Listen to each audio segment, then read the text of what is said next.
adventurer like you. I used to be an adventurer like you. I used to be an adventurer like you. I used to be an adventurer like you. I used to be an adventurer like you. Then I took an arrow in the knee.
Tonight, for the Skyrim episode, I'm actually joined by our co-host and writer, once again, Tyler Daswick. How you doing, Tyler? Hey, I'm doing well. We had a little hiatus. We had a little hiatus while we moved to different parts of the state. I am now located Different parts of the country. Country, that's what I meant to say. Excuse me, I've had a few drinks. I should not be driving. I should not be steering the show. I have recently relocated to Austin, Texas, USA. And Tyler, where are you now based out of? I am in Allentown, Pennsylvania. Where is that in Pennsylvania? Can you tell me what part of Pennsylvania that's in? It is an hour north of Philadelphia and about an hour and a half west of New York City. Oh, that's actually a lot more into civilization than I thought you were. Yeah. Okay. This is old steel country that we're in. Yeah, so there's a lot of like references to the deer hunter and just people out of work and Yes. Yeah, it is a different crowd out here. Whew. I imagine so. It's a little bit different down here too. It's a bit of a culture shock in a way. Yeah. But I mean, hey, I've never lived in Texas before, but you lived in somewhere, Pennsylvania before. Yeah, I lived in rural Pennsylvania for about a year and a half when I was working for a magazine out here, and this is a lot better than that. I have restaurants and bars near me and streetlights. Good to hear. Good to hear that you're not hunting for food and wearing a loincloth. Yeah, well, if I wanted to do that, there's a video game for that, and we're going to talk about it. Oh, yes, there is, actually. That is an excellent segue. That's why they pay you the big bucks. That's right. Before we get too sidetracked, let's circle back around to the video game that is Skyrim. And if you haven't heard of this video game, I don't know what the fuck you're doing. Obviously, you don't have internet. It is arguably one of the most large scale, longest living video games. In fact, internally at Bethesda Softworks Studios, where they make the game, and in Maryland, it's known as the game that never dies. And we're going to discuss a little bit on why this Frankenstein's monster of a video game keeps showing up on anything from your Nintendo Switch to your refrigerator's TV. Yeah.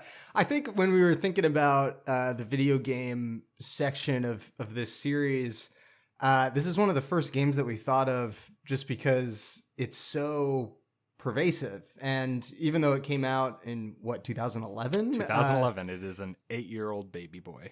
It has been ported so many times and revitalized and reimagined so many times. I can't imagine any gamer walking through this decade without being around Skyrim or playing Skyrim. It's that prevalent. Of course. And I don't think I mentioned this before, but I don't think that we can actually talk about Skyrim unless we also talk about the company that was responsible for making the game, Bethesda.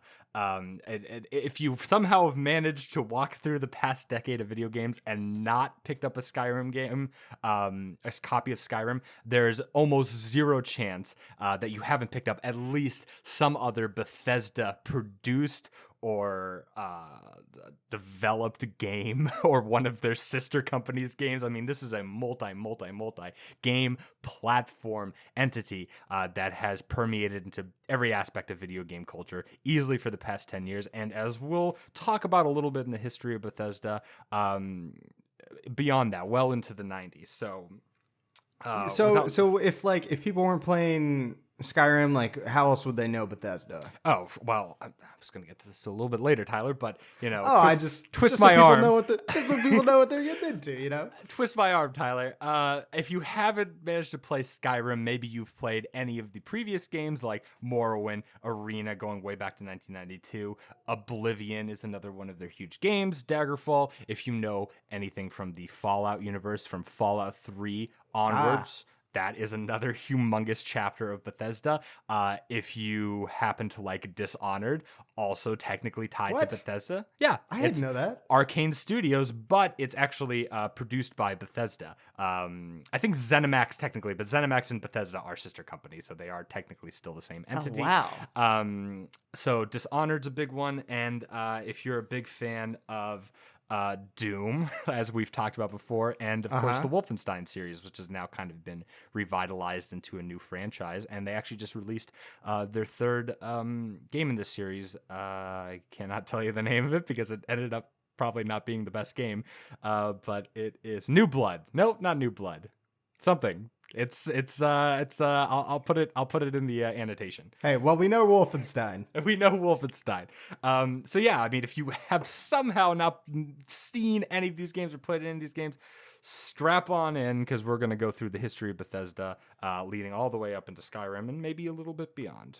Yeah, so I guess the idea, right, is even if you didn't know Bethesda explicitly, you knew them because one of their games has definitely impacted you or been close to your life. Yes. So, I mean, let's start at the beginning here with Bethesda Softworks. Essentially started as like a small in-house game studio that created anything from like the most simplistic football games you could possibly think of, Tyler, to hockey games. And they were also well known actually for a series of Terminator games back in the early 90s. I think their biggest one was Future Shock, if I remember correctly. I remember seeing it as a kid because when I was very, very young, my parents had no boundaries and they allowed me to play games like Doom and Duke Nukem and Quake 2 and like Ultima and stuff like that. I had, as a 5-year-old Tyler, I could tell you that was highly inappropriate, but they didn't know any better. And I remember seeing this game. It was one of many Terminator games that were available in the early 90s. And not to delve too deep into history there, but eventually, through good sales and good practices, they came out with a port for a game called Arena, which will essentially develop into what we know as the Oblivion series and Skyrim. And what you need to know about Arena is it's a dungeon crawler, which was very popular back in the 90s. These were literally, think of all the dungeon exploring aspects of Skyrim, and then just kind of make a game out of that. And there's there's no real like exploration or anything like that. You kind of just, the only exploration that's happening is these top-down maps where you control like essentially a little dot on the screen for all intents and purposes, and you just go around and collect treasure and kill giant rats and shit like that. That's a dungeon crawler. There were a plethora of these. Anything from fantasy games to, I even had a really shitty Star Wars game that was a dungeon crawler that I have no idea what the hell the name was, but it was fucking horrible, and I think it's considered one of the worst video games ever made. But it was a port that was like quasi open world. It was one of the first open world games, and that comes out in 1994. That eventually leads to games like Morrowind and Daggerfall. I cannot remember which one comes out first. I'm really bad at hosting this. Daggerfall. I think, yeah, sure. Arena eventually leads to Daggerfall and then eventually Morrowind. What you need to know about those games are they're just like kind of a continuation of the ideas that Arena really made popular. So things like skill trees and skill sets, leveling up is like something that's happening for the first time in big open world quasi RPG games. That's our role playing games for people who don't know that acronym. Stats with armor, and of course, continuation of the open world. That gets continued a little bit more into Morrowind, which is when Bethesda kind of brings that open world RPG style from something that's been strictly computer based, like PC based, to consoles for the first time. I think that comes out in 2002 for the original Xbox, Tyler. Wow. And from what I understand, Morrowind was kind of a breakout of sorts. Was when they transferred that series to consoles. That was a huge Absolutely. deal. Well, that was. So, I mean, like I said, it's one of the first times that there was a successful leap of not MMO, but RPG, open world games, fantasy games, leaping from computers to consoles. So before that, Tyler, you have to understand that, like, as far as consoles went, you're pretty much big developers of like RPG games like Final Fantasy and others that I can't remember because I didn't ever play any of those old RPG games, because they're Eastern made games. So they're games that are coming out of Japan, like, again, Final Fantasy.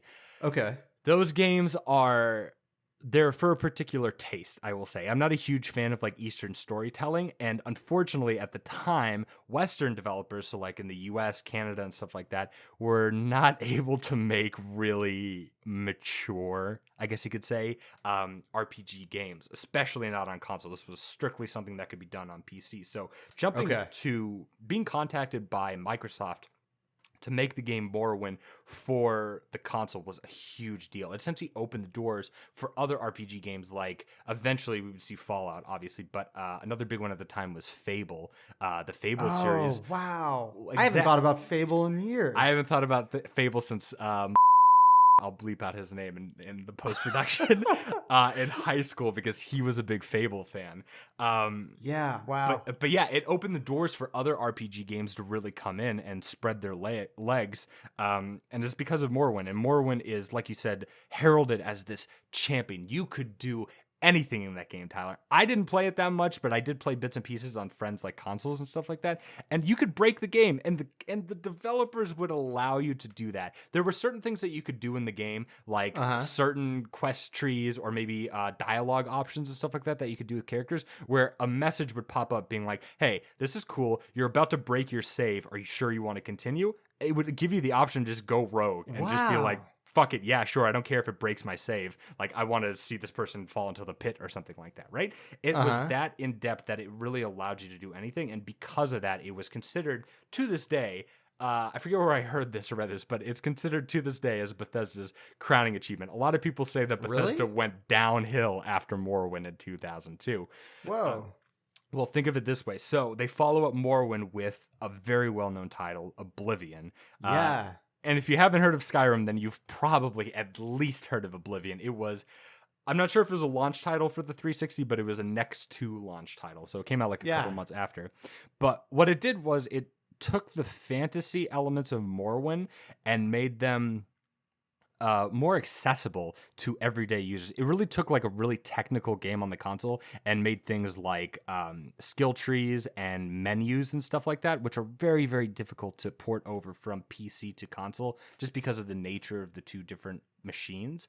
And it made it more accessible so that RPG games became something that the casual average player could pick up and get lost in. And that's really important because that attributes to longevity of a game and longevity of a franchise. So Oblivion bridges that gap between how open and free Morrowind is to something that is more like polished, defined, and detailed for Oblivion. And that's really cool when you have like a pure fantasy game where you can like pick up forks and knives and like eat sweet rolls and like fight guards, and everyone has like a schedule so that they go and do stuff during the day, and there's multiple dialogue options, and there's actual like audio dialogue instead of just text dialogue. But because of all that detail, you're unfortunately going to sacrifice on the scale and scope of certain things. And because of that, a lot of people really didn't like Oblivion because they thought it sacrificed a little too much for Morrowind. I know I'm gassing on about this, but I promise you it's important. Well, I do. What checks out to me in my more kind of like casual gamer experience, Oblivion is kind of the first console role-playing game I feel like all of my friends had. Like RPGs before then definitely felt like I mean, they're still extremely geeky, but they felt like something like really hardcore nerdy where you had to get into like deep mythology and like, to understand.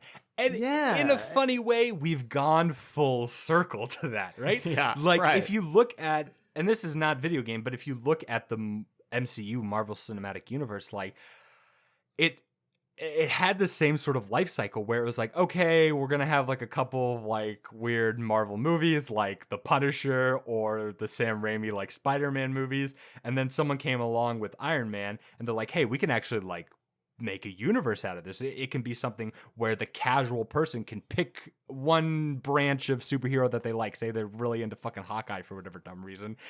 No, it's a Hawkeye. No, even Jerry Renner doesn't fucking like Hawkeye. Yeah. They could pick Hawkeye. Like, Hawkeye's my man. He's Right. like, he's the bee's fucking knees. I love me my Hawkeye. You can pick that guy, and then from there you follow Hawkeye's road to the rest of the other fucking superhero ensemble, and from there they fucking got their hooks into you, and now you're just seeing all the goddamn movies until it gets kind of way too meta into itself. And now, like, if you haven't seen most of the movies, like Endgame or whatever the newest Avengers movie is makes like zero fuck. I tried watching the first 10 minutes of the most recent, I forget what it is, if it's Endgame or whatever the fuck the most recent one is. Well, there's Avengers this year in 2019. There was Avengers Endgame, and after was Spider-Man Far From Home. Okay, yeah, exactly. So, well, Endgame, that's like the end of the huge like whole Marvel Cinematic Universe. I watched about the first 10 minutes of that movie, and I was like, I have no idea what the fuck is going on. I just had to turn it off, right? Like It's a season finale for television, and if you missed any of the other episodes, you can't hang. You can't hang. You have to. Yeah, you can't. You have to put in the man hours to enjoy the fucking movie, which I think is personally bullshit. But in a way, like. In a way, you'll see that Oblivion kind of follows that same thread. And so from Oblivion, of course, their next big thing is a departure, which we won't talk about too much, but Fallout 3 is heralded in its own right as another bridge, something that took turn-based combat games, which are great for the 90s, but just do not translate well into modern like 3D gaming, like at all. They were somehow able to bridge that gap and make one of the best video games ever. Multiple Game of the Year awards. People still mod it. I still occasionally play that game from time to time. And from there, you have New Vegas and Fallout 4 and Fallout 76, which we'll talk. Well, that'll circle back around at the end of this discussion. And then after that, we have Skyrim, which is a string of classics, a string of hits, one right after another, with the exception of Redguard. I don't even. What is that? I don't even know. Does it matter for this conversation? It does. It absolutely matters for this conversation. So, because you've asked, Tyler, you sweet summer child, Redguard is, I think it comes after Daggerfall, if I remember correctly. So they had hit after hit. Bethesda was on top of the fucking world, doing coke and all sorts of fucking things. These guys were ruling the empire, right? They had sign of success. Sign. Coke addiction means that you've made it, baby. They had Arena. They had Daggerfall.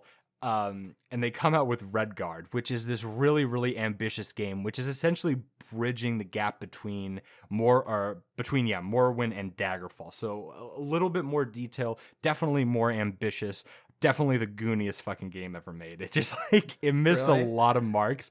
If you listen to the dialogue from Daggerfall, it's like, hold on, Governor. I have a few questions to ask you first about a woman named Azara. I don't know where they recorded it. It literally sounds like they threw a microphone at the bottom of a metal trash can and just recorded like all the dialogue into the trash can. Like, it's not good. It's probably about as good as this podcast. But yeah, it missed a lot of marks, and it was a super ambitious game, and that's something that Bethesda does a lot. Is they're very, very ambitious in everything that they do.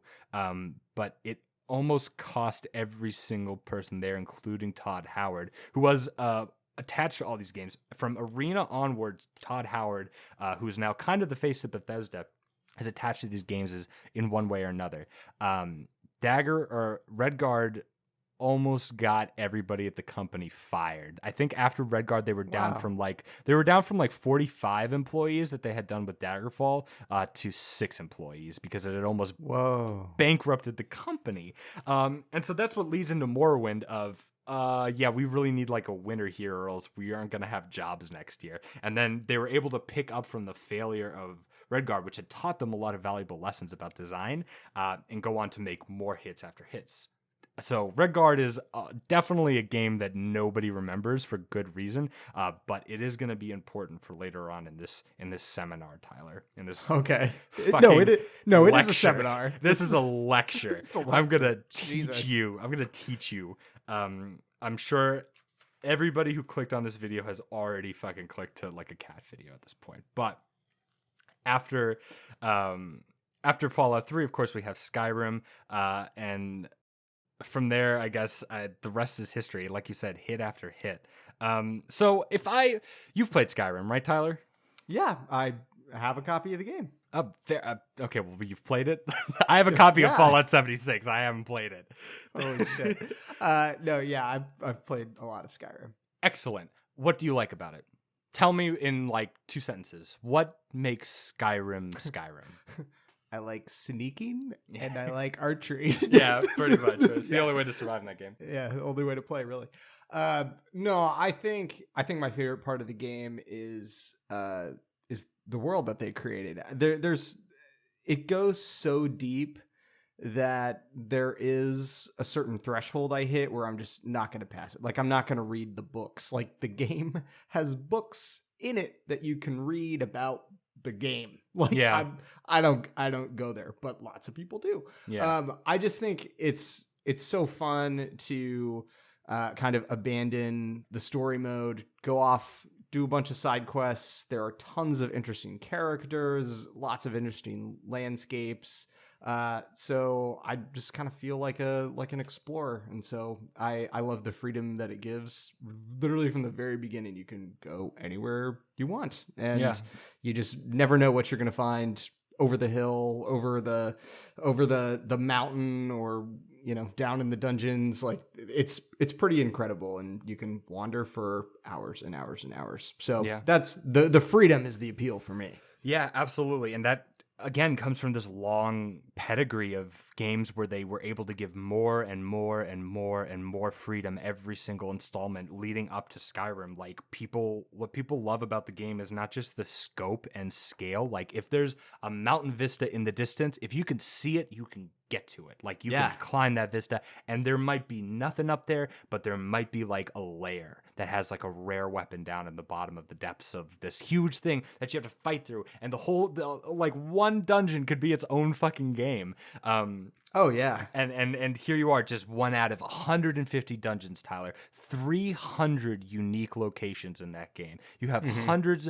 of thousands of lines of dialogues, hundreds of unique characters, NPCs that are on schedule. So the scope is huge, but also what always attracted me to it was the sound. The sound design is something that's amazing, and I think something that's always lasted in all Bethesda games is not just like dialogue, but like the music in Skyrim is beautiful. It's beautiful. Really good. It's really good. It's so beautiful. In fact, I don't know if you ever see these clips on like YouTube and stuff like that, but what's been really popular the last like 3 or 4 years is like professional orchestras putting on shows where they just play music from video games or like popular movies. Popular movies, right? So like you can go and be like, I want to listen to the soundtrack of, I don't fucking know. Well, you get like the Lord of the Rings movies will do like orchestra tours where they just play the score over the movie. Yeah. Oh no, it's awesome. Well, I mean, I do too. Skyrim has a lot of their music is listened to in like literally the grand scale, which I think is the biggest compliment you can give to music. Imagine if they played Enya like in the like Philharmonic Symphony Orchestra. That would be such a compliment to Enya. But like the fact that over, I don't know, fucking Tom York or Phil Collins, they're like, yeah, those guys are great, but we're gonna play the fucking opening theme from Bethesda's Skyrim game. That's like how permeating the Skyrim universe is to the entire world. And like you said, yeah, books, quests, fantasy, pure fucking fantasy with this game. You're able to you are your character, and you can customize your character in any way that you see fit, and you really do feel like you're an adventurer. You're a mage, you're a healer, you're an archer. I am what I am, and that's all what I am. I'm fought by the Sailor Man. You're a werewolf. You're a vampire. You are who you are in the game, and everybody treats you that way. Like, you pick a race at the beginning of the game, and you are that race for the rest of the game, good or bad. There are racists in Skyrim. And you have to be careful, because if you're a dark elf, you can't just walk into light elf territory. They'll fucking kill you. And it just makes the game harder for you, just based on like what skin color you are. That is so in depth. Yeah, and that was mind blowing. And when it came out in 2011, you know, we had seen open world games, we had seen games, you know, go anywhere, do anything, and that was kind of the selling point. But Skyrim really felt like the world that they created reacted to you and was shaped and impacted by what you did. And part of that was kind of the randomization that they folded in, and all the dragons and things like that were super cool. But you're right, from, you know, non-playable characters being on these schedules where they'd have routines and like jobs that they'd go to, and you could interfere with that, and it would change the dynamics of a village or town or whatever that you just wandered through randomly.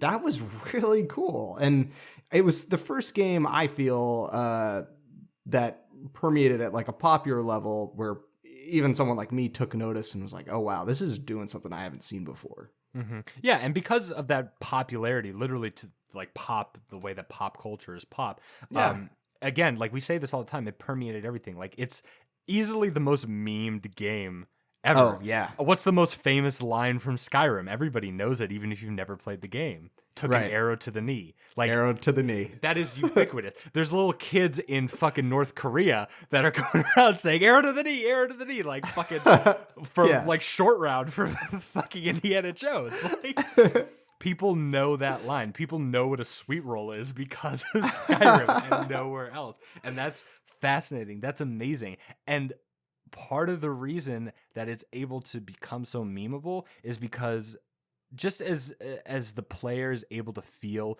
a part of the story of the game, the gamer is also able to play the role of developer and to develop parts of the games, because the modding community is arguably the most important facet of that game, and what makes it our touchstone. It makes it the decade is the ability to mod that game, and the initial openness of the true developers, Bethesda, to be like, yeah, go for it. Like, there's people who made Morrowind. They were like, I'm such a big fan of Morrowind, I'm going to make Morrowind in-game, in-engine with Skyrim's engine. That's incredible that you're able to use the engine to do other games within it. And it's not just that. I mean, look online. You can look up like ridiculous mods of people putting Thomas the Tank Engine in there instead of dragons, and like, you know, nuclear weapons, and, you know, gigantic like Final Fantasy bumper swords and shit like that in the game. Like, it's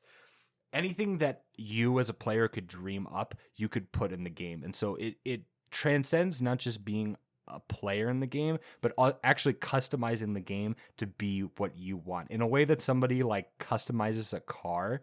You can customize a video game to be like, this is no longer Skyrim. This is Skyrim / Emilio's build. And like all the women are topless. Like, you could, that's a mod, Tyler. Like, you can just fuck it. Like, you could do whatever you want. You can kill kids. Like, people have tentacles coming out of their mouths. It's fucking insane. But more importantly than that is the ability for people to modify the game in ways that don't make the game more fun, like goofy, I guess you could say, but literally make it better. Like, there are people who do shading modifiers, water effects, light effect modifications, weapons modifications that actually put realistic, like spears, for example, was a big thing that people want. Changing environments, like changing foliage color and stuff like that. Stuff that really augments the experience in a way that the developers, because of money and time constraints, couldn't do.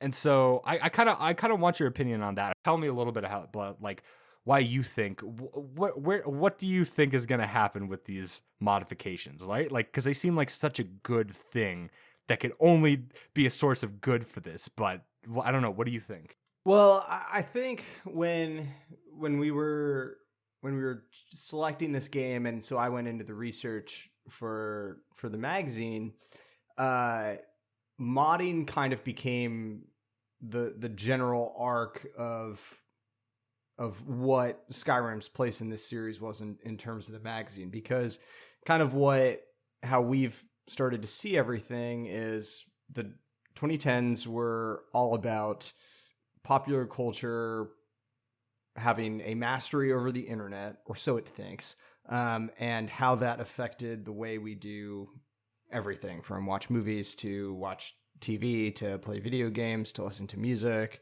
to how we receive stories and engage with one another. So modding sort of, I felt, way back in the 80s and 90s, I found was really kind of this underground thing. And for Bethesda to come forward with Skyrim and treat modding like a feature and say, hey, work on our game, like fix it, make it better, make it weird. Like, you want every dragon to be Macho Man Randy Savage? Do it. Like, and that's something you can actually do. It's crazy. I see that as a huge feature. And I see that now, given how here we are in 2019 on the verge of 2020, and Skyrim is now 8 years old and easily can have a decade of not just like being a game people play, like lots of games stick around if they have like good multiplayer or whatever. Skyrim is a game that can grow and change and keep getting better and become better and better for 10 years, for 15 years, like, because of the game's relationship to modding, which in turn is the game's relationship to the internet. We're talking about something that really doesn't have a precedence. And I think that's great. I mean, especially coming from a place like Bethesda that I think has a proven track record of investing a lot in the people who play their games. And it's a cool example of a developer caring a lot for their audience and the audience rewarding that and saying, okay, like, we're going to work on your game even when you're done working with it. But the crazy thing is, it seems like nobody is done working on it. So that's what emerged to me as really special about Skyrim. And so I see this modding thing as something that's great. I'm sure like anything on the internet, you can find a dark side, but I see this as the best case scenario, and that's why it's in this series, in my opinion. Well, I agree with you on a lot of levels, but I mean, you mentioned in some ways you can find the dark side, and I am nothing but a pessimist. Yeah, you sure are. I really am. And so there's a few things that you talked about right there that like immediately brought up points that I wanted to talk about. The biggest one you said was the words "fix it." And you meant it as like yeah, go ahead, fix it. Like, that's great. But a lot of people over time resented Bethesda for that and didn't hear it as a fix it with a smiley face at the end. They felt it as more of a fix it with an exclamation point. It was a command, like, cool, oh, interesting.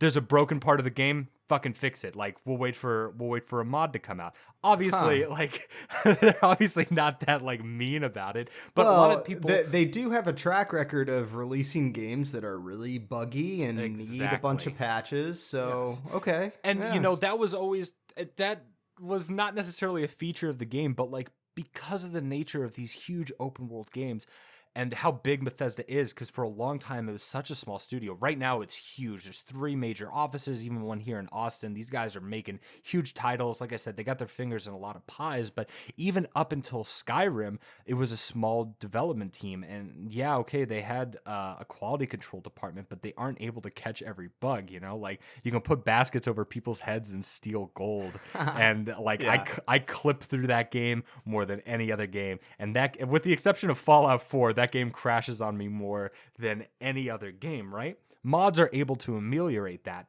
sort of stuff, but it was the modifications are always sort of like a love letter to the game. Like, hey, we love this game so much. Like, we get that there's bugs, we'll fix it. Like, And that's so complimentary to the game itself. And at first, it definitely seemed like developers, not just Bethesda, but other games, were like, wow, like, thank you. Like, we couldn't fix that, but some guy in like Fresno, California could. Like, thanks, man. Like, you made that water look fucking amazing. A lot of times, Bethesda would hire people to work in their studio based on modifications. That's great. Yeah. The problem started to arise when not just Bethesda, but other game developers, in a sense, got, at least in my personal opinion, and a lot of people that I've talked to who are really into games, not professionals, but a lot of really like professional consumers, I guess you could call them, they started seeing game developers get kind of lazy and sort of off, kind of like push the whole bug fix culture into the hands of the gamers instead of actually doing it in-house for one reason or another. And you can look at something that I look at called beta culture, which is just game developers for really popular, mostly multiplayer games being like, okay, this is our quote unquote beta. It's essentially a full game. It's just not exactly polished. You guys are going to test it for us, and then we promise we'll fix it up, and then we'll send out an actual like retail game. It's 6 months or something like that. The game is really fun, obviously, because there are mechanics there that work, but it's not polished at all, and it definitely didn't take that extra bit of elbow grease that really, really good games have to do in order to be great games. And because it's fun, people play them, and because people play them, the game developer goes, oh, well, there's no point doing a retail game. Like, we're making enough money out of this. There's literally no need to go that extra mile. Can't exactly blame them. PUBG is a perfect example of that. PUBG started off as a beta. It was here's a modification off of Arma.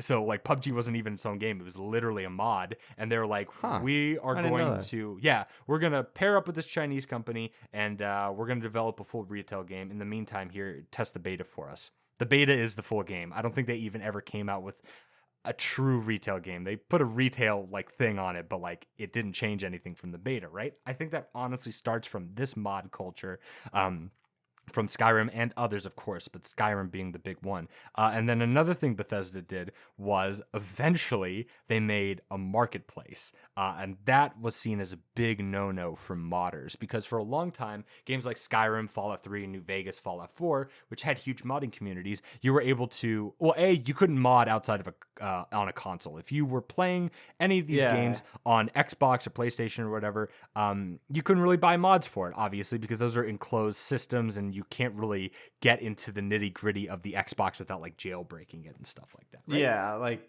computers have easy ways to get into code. Exactly. Computers have consoles that you can go into. A console doesn't have an interface that you can like mess with, you know?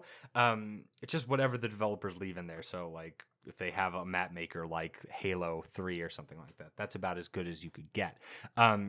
And so you were able to purchase mods off of stores like Steam, and that money went directly to the modder who put in the work to make the Thomas the Tank Engine or Macho Man Randy Savage Dragon eat you in the middle of Skyrim, right? Like he or she put in the legwork of actually doing that, so they would get compensated. What Bethesda eventually did was, I think this is around the time Fallout 4 was ready to launch, they were like, we're going to create our own mod marketplace where all those modifications can be used in console. And from my recollection, after a few weeks of this happening, they go, oh yeah, now we're actually going to charge for those mods. Like you have to purchase the mods either with in-game currency or actual like revenue. And what that means is, okay, sure, maybe the modder gets a cut, but Bethesda's now going to take a percentage because it was made with their engine. And a lot of people cried foul and said, like, fuck you. Sure, it's your engine. Great, we're using your assets. But we sat there for months, single person, maybe two people, modding the game. We didn't have a huge team behind us.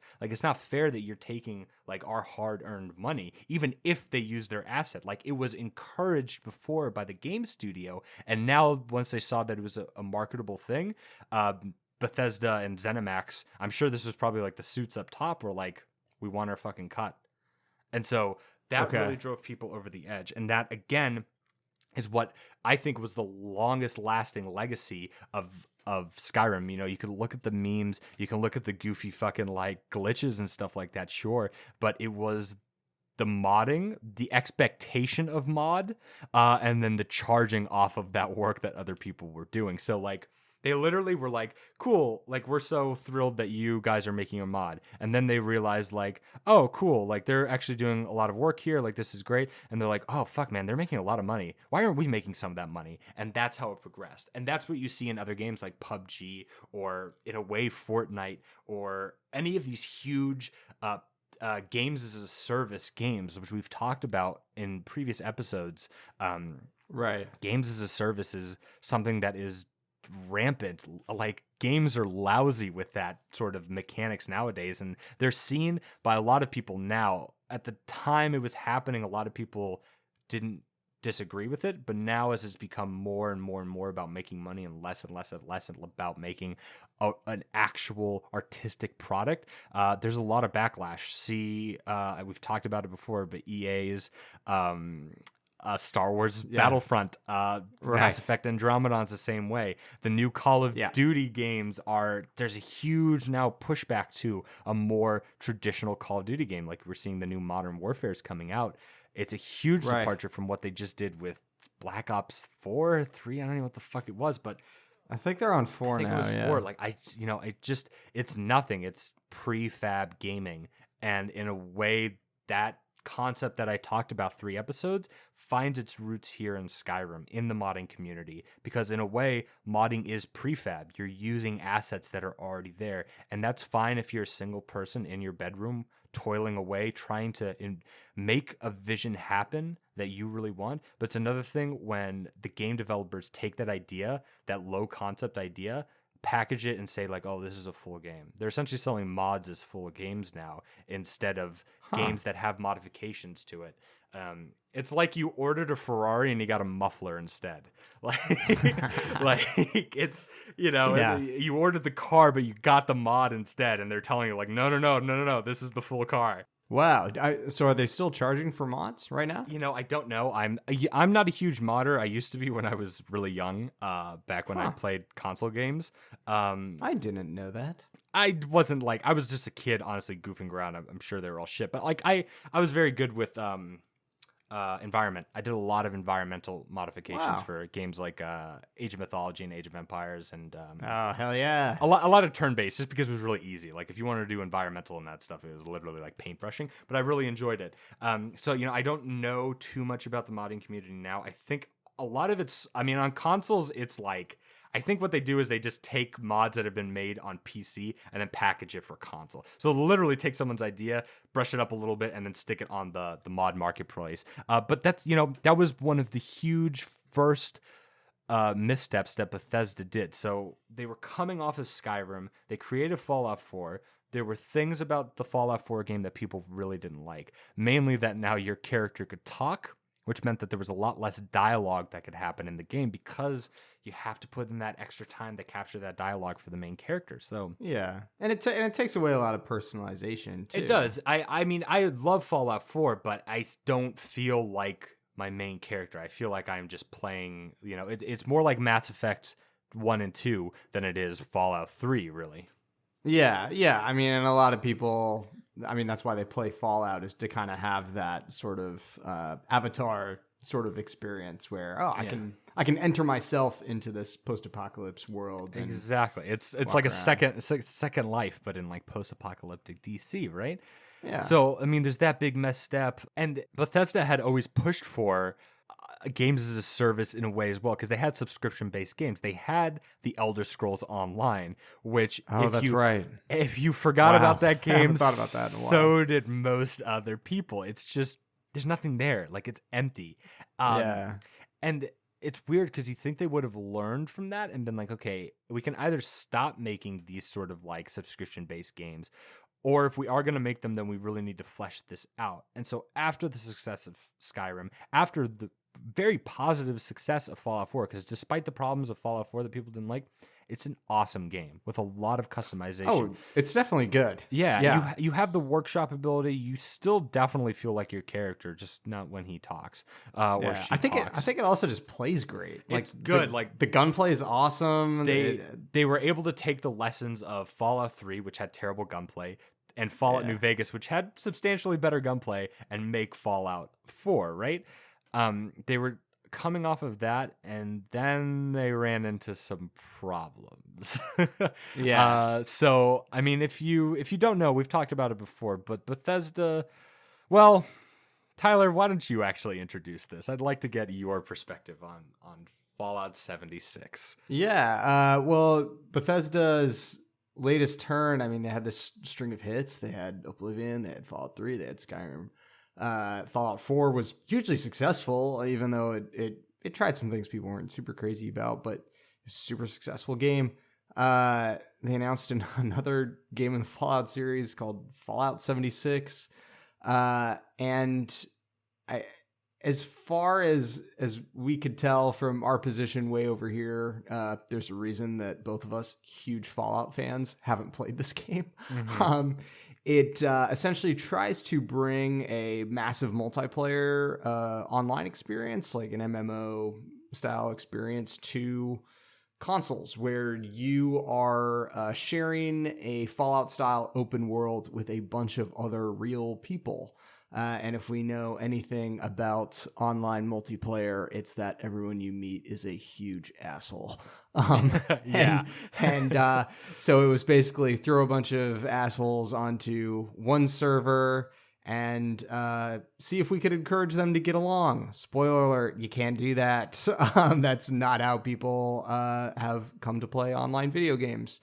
It was a huge failure, and frankly, baffling from a studio that had been so tuned to what people wanted and what people liked about the games that they made. And then just on a personal level, it was hugely disappointing. I love Fallout and couldn't wait for another game in the series. And instead of getting something that I would have definitely played, even if it was passable, we got something that was really broken and awful, and haven't touched it. Yeah, I mean, I think you summed it up great. Like, it's weird to see, again, you hit the nail right on the head. Like, Bethesda is a game that was giving us hit after hit and seems so, they literally had their finger to the pulse of like what gamers wanted. They like could read our minds. And to have such a big misstep, like they, in a way that Skyrim and Fallout 4 took all the lessons that they had learned from the previous installments of the game, going back from Arena for Skyrim to Daggerfall to even Redguard and Morrowind, all the way to Oblivion and Skyrim, from Fallout 3 all the way to Fallout 4. They looked at every single playbook they had created for the game and been like, okay, this works, this works, this works. We're going to create the best game that we possibly can. And they took Fallout 76, and for some reason, they were just like, fuck all that. Like, if you look at the press conference, and I will roll footage in here because it is really jaw-dropping to see God Howard, like Lord and Savior God Howard, be like, yeah, there's not going to be any NPCs. Like, NPCs are what kind of like define the Skyrim series, because they're what the Fallout series, because it's what fleshes out the world. Same thing for the Oblivion series, the Elder Scrolls series. You want to walk around, see what characters you run into. Exactly. It's a lived out world. You lose yourself in the world of Daggerfall. You lose yourself in the world of Skyrim and Morrowind and in the Empire, in Las Vegas and in New Vegas and in DC. You lose yourself with those characters, with the monsters. To say to the player base, like, yeah, the only other people that you're going to see are other actual living, breathing characters, makes it incredibly boring, because you really can never interact with other players the same way that you can react with a computer. And I know it sounds like regular players are going to be better, but as you just said, they're not. They're jump onto GTA 5 online and tell me if not every single one of those people is horrible. Jump onto casual Rainbow Six Siege and tell me if you fucking love other people. That would make Mother Teresa pull her fucking hair out that game, right? Yeah. Like, she would lose her. Martin Luther King Jr. loses hope in humanity playing fucking Rainbow Six Siege. Yeah. And to the absolute like chutzpah you have to have to be like, oh, don't worry, we'll make sure that it's a pleasant experience by cutting down on like griefing, is just I just, it's asinine. Like, look at the footage. You can see people's like jaws hit the floor when Todd Howard says like, oh, don't worry, we're going to fix the griefing. Todd, you cannot fix that stuff. You can't do it while still making the game fun. You can absolutely do it. Just put everyone on passive mode. Like, nobody can shoot at each other. It's literally like, if you want to kill somebody in Fallout 76, it is, hi, can I kill you? No, I can't kill you. Okay, bye-bye. And then that's it. Like, you could just say no to everybody except in maybe extreme circumstances. On top of all that, it's just a broken game. It took all of the bad bugginess from every other Bethesda game and somehow made a petri dish of it. It's just such a misstep. And I, unfortunately, like, the legacy of Skyrim, like, we're getting into Fallout here, but because Skyrim, the success of Skyrim only made the failure of Fallout 76 so much worse, because we know what they can do at their best. They can define a decade at their best, these guys. And they've really dropped the ball here. And that's not to say like they won't recover. Like I said, Redguard was a huge misstep and they almost went bankrupt. Like, that almost killed the company. And if it had, we would have never had Skyrim. You know, we would have never had the Fallout series.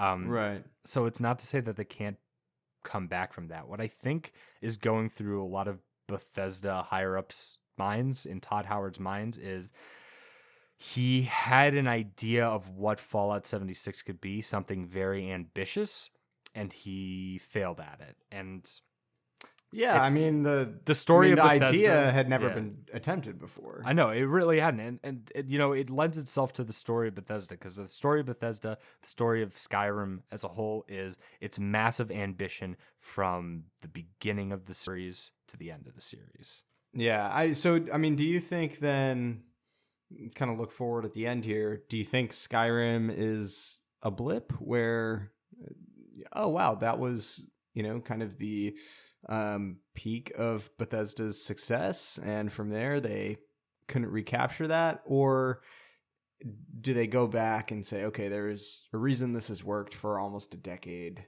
How do we take this game, kind of create boundaries out of this experience, and then play within those boundaries to make more continual successes? I think they learn from their mistakes. Yeah. I don't think it's a blip. It can't be, because they've had so many other successes that their failures, their successes far outweigh their failures in this point. And I think this is another Redguard. These past couple games, because again, people weren't super happy with Fallout 4. They got over it because the mechanics were really good.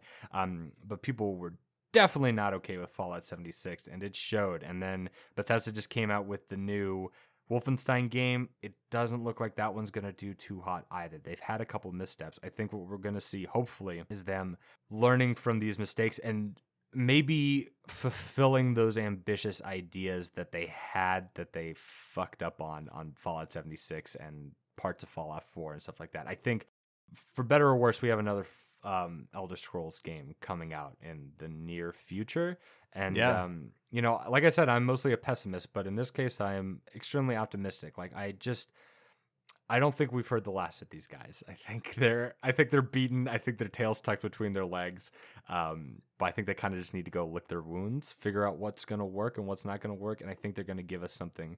I think, honestly, the new Elder Scrolls game might be the best one yet, because we've just had two massive failures, like, back to back. Oh, interesting. Yeah, I mean, look, the way I see it, you know, to bring it back to, you know, the reason we're recording this episode, worst case scenario, whatever the next console generation is, whatever this next Elder Scrolls game is, if it's good or bad, we can just play Skyrim some more. It's not going anywhere. Yeah, the game that'll never die. Man, I really hope that I'm going to be 75 years old, like, living in a nursing home and playing a holographic version of fucking Skyrim, the port, the remastered edition of Skyrim. But that's all for this time. Hope you guys enjoyed the episode, and tunnel snakes rule.